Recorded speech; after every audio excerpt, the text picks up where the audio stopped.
I had the best off-air conversation with this author, Marvin Blake. He's written a book called Why, and it is so incredibly powerful. It's a novel that will just pull you in, and I think makes you think about where we are in the world today, going back many, many, many, many, many years ago. And like I said, he is in our virtual green room right now, and it's very powerful. Marvin, thanks so much for coming on the show. Thanks for having me, Kate. It's a pleasure. So let's talk about, first of all, the premise of your novel. What's your novel about? Why is a historical fiction novel, and it's based in the antebellum. It starts in the antebellum South around 1838, and the span of the novel goes from 1838 to 1863. Historically, of course, that's the antebellum time, and also the first 2 years of the Civil War. And what the book covers is life in the mid 18th century, in that very troubling period in our history, where in the South, 4 million black people, black slaves, were under the yoke of white supremacist rule, which was the aristocratic Southern planters, and the slave community itself.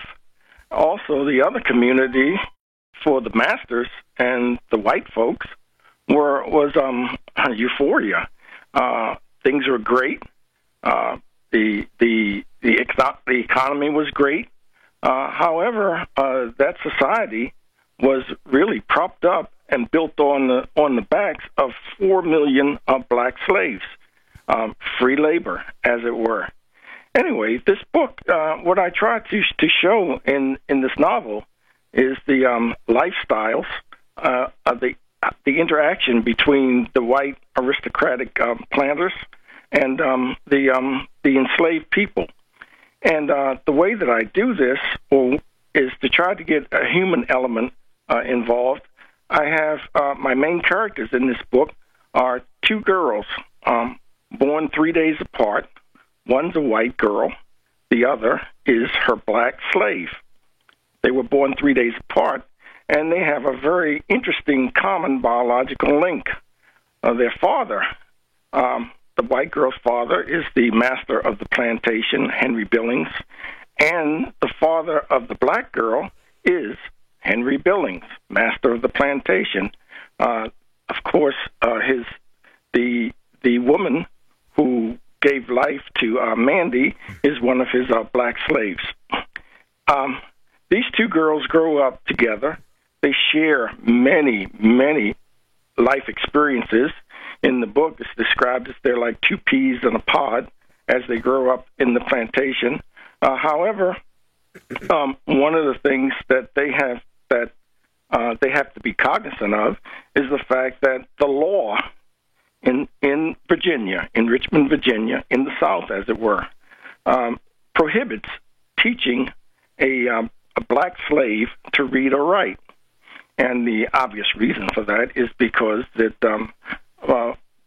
individuals who could read and write would be able to read some of the propaganda or some of the literature that was coming into the South from the North, from the abolitionist movement, and that could indeed inspire some people who could read and write to pass that on and to possibly be in a position to cause revolts or harm to the white masses.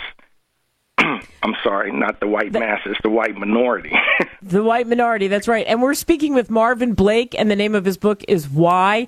So to go deep in this, and you did a great job really describing what their lives were like, the whole thing. I mean, it is a novel. Did you have to do a lot of research for this, Marvin? Indeed, I did. One piece that I haven't mentioned yet, which I should, is this also covers another culture during the the 19th century, the 1800s, and that's of the Native Americans. Now, as far as the research for what happened during slavery, a lot of that I was familiar with because I am not that far removed. I'm just an estimate now, 4 generations removed from slavery myself. My mother was born in 1913, and as you backtrack, you see maybe about three generations from there, before 1865, which of course was the end of the Civil War. That research, I got a lot of that from personal histories from my mother, from my grandmother, and from my grandfather. And a lot of the research I did, of course, was done in the library. Now, as far as the Native American section of this book is concerned, I really pulled those. I expanded the story to have those girls experience life with Native Americans. I had actually felt that my experience with Native Americans, or my knowledge at the point when I started writing this book, was mostly influenced from films. And when I researched this, I really found some fascinating details in terms of how the Native Americans, specifically Comanches in the American Southwest, how they lived and what their values were.